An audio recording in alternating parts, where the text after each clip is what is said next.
د پی ټی ایم د مشر منظور احمد پښتين تونده وینا پاکستان ته وایي چې بنګالیانو در څخه پټلونونه ویوړل خو موږ در څخه څرمن وباسو، یا به د ژوند کولو حق راکول کیږي یا به د ازادۍ لپاره جګړه کوو. د پښتون ژغورنې غورځنګ مشر تېره ورځ اسلام آباد ته نږدې خپلو پلویانو او لاریونوالو ته په وینا کې ویلي موږ د څوکۍ لپاره مبارزه نه کوو بلکې د ازادۍ لپاره مبارزه کوو. خو واکمنان د پاکستان ریاست په دغه ډول مخ ته وړي، موږ بیا خپل ازادي غواړو. د پښتون ژغورنې غورځنګ مشر منظور احمد پښتين څو ورځې وړاندې د پښتنو د حقونو د دفاع په موخه د پاکستان په پلازمینه اسلام آباد کې د سترې محکمې مخې ته د یو ستر لاریون رابللو خبر ورکړی و. خو د جمعې په ورځ اسلام آباد ته دغه غورځنګ د پلویانو د کاروانونو په رانږدې کېدو پولیسو اسلام آباد ته ټولې ورغلې لارې وتړلې او د پاکستان په ډېرو سیمو کې دغه غورځنګ سلګونه پلویان چې اسلام آباد ته پر لاره وو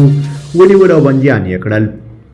د اسلام آباد سترې محکمې مخې ته د پښتون ژغورنې غورځنګ پر لاریون د بندیزونو سربیره تېره ورځ ناوخته منظور پښتين خپلو زرګونو پلویانو ته تونده وینا وکړه. منظور پښتون وویل ریاست د اسلام آباد سترې محکمې مخې ته نن د هغو کسانو لاریون نشي زغملی چا چې د تېرو 20 کالو راهیسې د یاد ریاست له لوري توپونه، ټانګونه، ځان وژونکي بریدونه، هوایي بریدونه، هدفي وژنې او د خلکو بېدرکي زغملي دي. موږ د دوی له لوري مرمۍ زغملي دي خو دوی نن زموږ د خبرو اورېدل نشي زغملی. همدارنګه منظور پښتين د خپلې وینا په یوې بلې برخه کې وویل په پښتني سیمو کې د پوځ له لوري جایدادونه غصبېږي، پر خلکو بندیزونه لګول کیږي، پر سیاسي فعالیتونو بندیزونه لګول کیږي، غلامي خپره ده، د نشه یي توکو کاروبارونه روان دي. خو کله چې ځوانان د دغو ظلمونو په اړه غږ پورته کوي هغوی وژل کیږي او د پښتنو سیمې په قصدي توګه ناامنه کیږي، پښتانه د ترهګرو په نوم وژل کیږي. د پښتون ژغورنې غورځنګ مشر منظور احمد پښتين د پاکستان واکمنانو ته خبرداری ورکوي او وایي موږ به بل ډول اسلام آباد ته په راتلو مو مجبوروئ،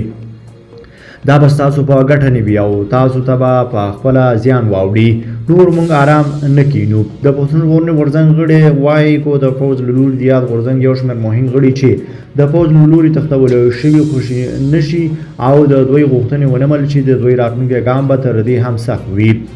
د پښتين تازه وینا او توندو نیوکو په اړه تر دې مهاله د پاکستان سرپرست حکومت کوم غبرګون نه دی ښودلی، خو تر دې وړاندې دغه ډول ویناو او نیوکو په غبرګون پر نوموړي د بندیزونو ترڅنګ